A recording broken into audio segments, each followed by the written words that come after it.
I haven't had the chance to screen it yet. Looking forward to it. Yeah. So for my fans, what's this Gumby about?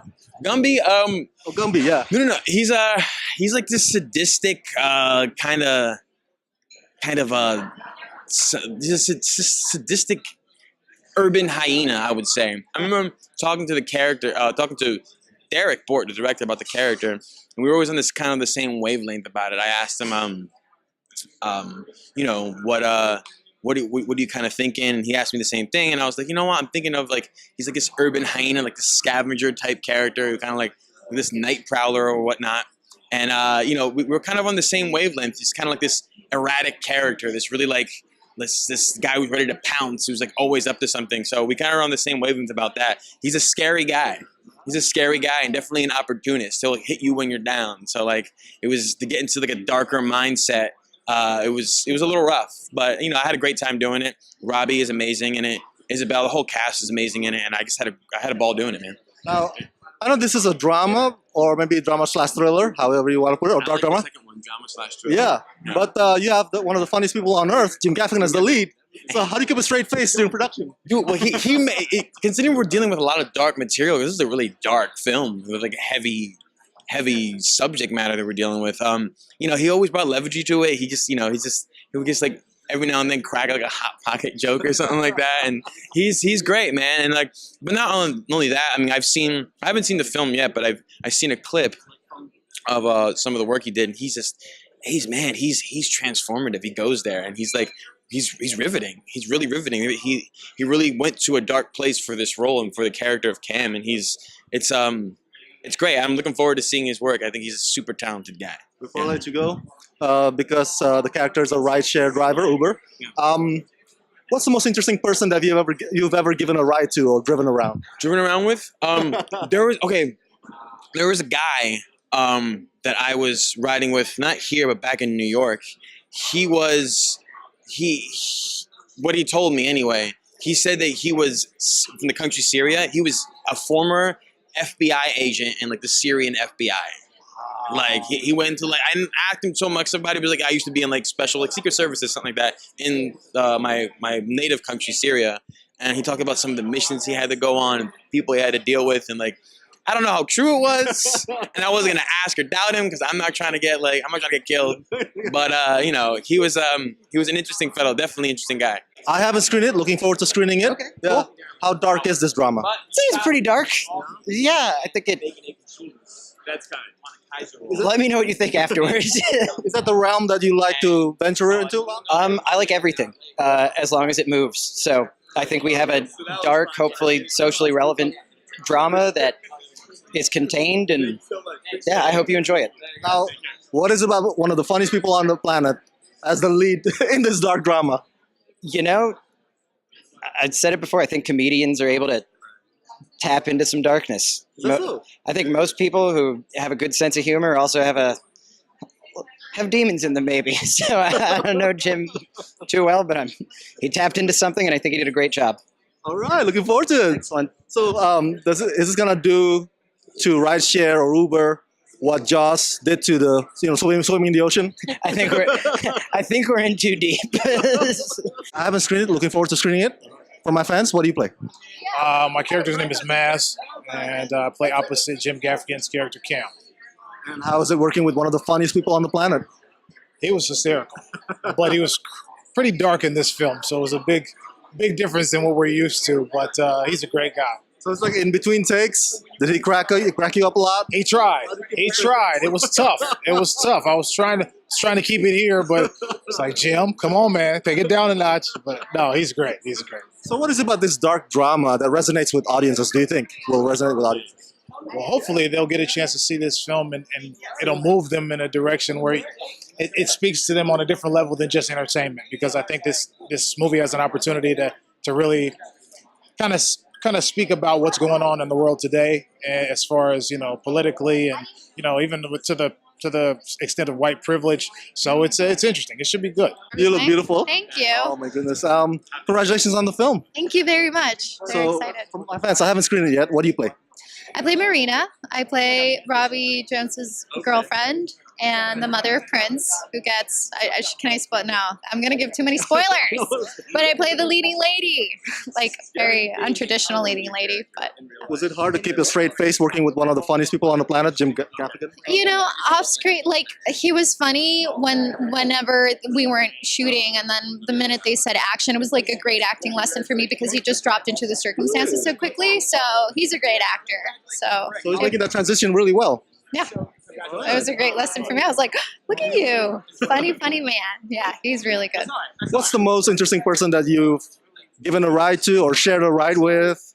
Oh my gosh. Well, I live in New York, and I feel like the best rides are with like taxi drivers, like but I'm usually in the back seat, and I'm just like so interested in like interviewing whoever's driving me. So I've met so many incredible people that come from fascinating parts of the world, and they have a story of their own, that they're now driving a cab, but they used to be professors back in Bangladesh, or teachers, or doctors in their country of origin, and I just find those stories fascinating. But You're not irritated or annoyed them sharing with their stories? like when I'm so fascinated. No, I take notes. I'm like, oh, the world is so big. But no, I'm trying to think. That's a good question. I've had a lot of interesting people in my car. I have to think about it. Before I let you go, I'm a huge fan of Elementary. I saw you Oh, yay! as a math genius. You enjoyed it? That was a great episode. No, it was. Okay, that's good. Thank you so much. Is that a recurring role? Can we see you back? I hope so, but I'm not sure. I'm they not haven't sure. called you yet? They haven't called me yet, but maybe you can see me on Second City now, USA Network. Okay. So new show, The Suit spinoff. So that's definitely in the works right now. So maybe you could see me there. Not as a math genius, but okay. Hi, I'm Isabella Reza, and you're watching Rama Screen.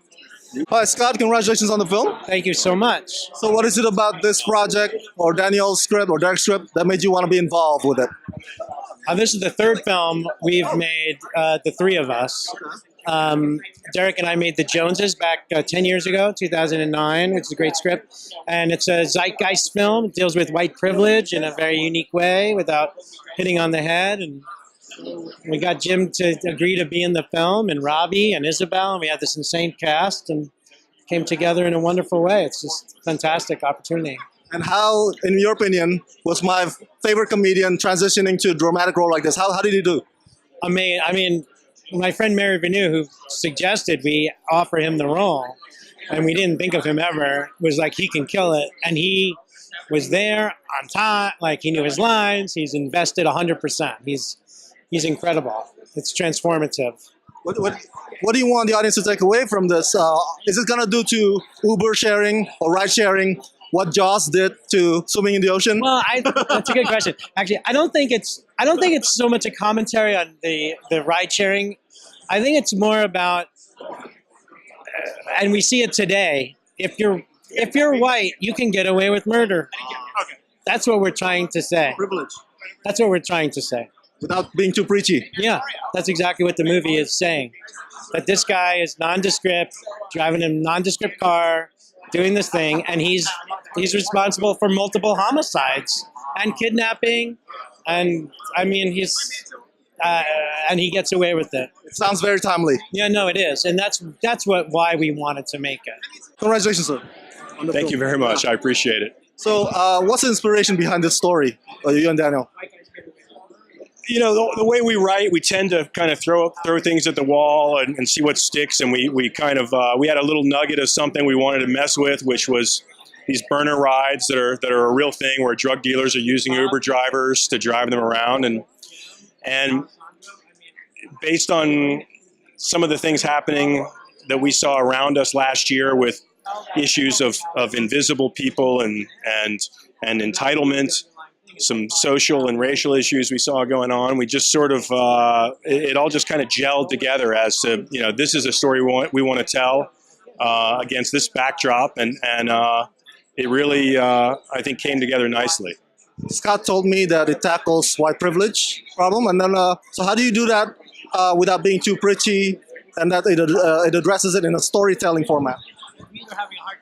Well, it's always tricky, you know. I mean, I think that that you want to. To me, I always try to deal with contemporary issues set against the backdrop of, or let me rephrase that. Sorry. I mean, I always try to deal with interesting stories, personal stories set against the backdrop of timely issues, so that the personal stories really are what carry you through, and the other issues, the bigger issues, the societal issues, are the ones that you want to talk about afterwards.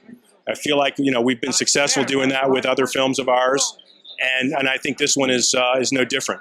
So how surprised will audiences be at one of the funniest people on earth tackling a dark drama like this, Jim Gaffigan? I think that their minds are going to be blown. I think that much like mine was. I think Jim goes places that no one expected him to go, and pulls it off in a way that it's an absolute game changer for him. So I want to ask you, because of the character and what he does, what's the most interesting person that you've ever given a ride to? Well, I've never been an Uber driver. Given a ride to? I'll drive around. Oh, gosh, I don't know. I mean, I think my children are pretty interesting. I definitely, there's moments when I want to kill them, but I don't. Oh, look, there's people on the red carpet. But no, I would say my kids. So what is it about Daniel Forte's script that drew you into this project?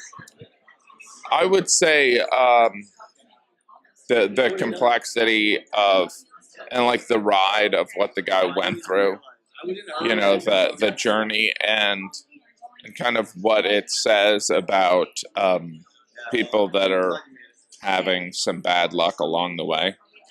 So what do you think is the key for comedians out there that want to make transition to dramatic roles such as you did?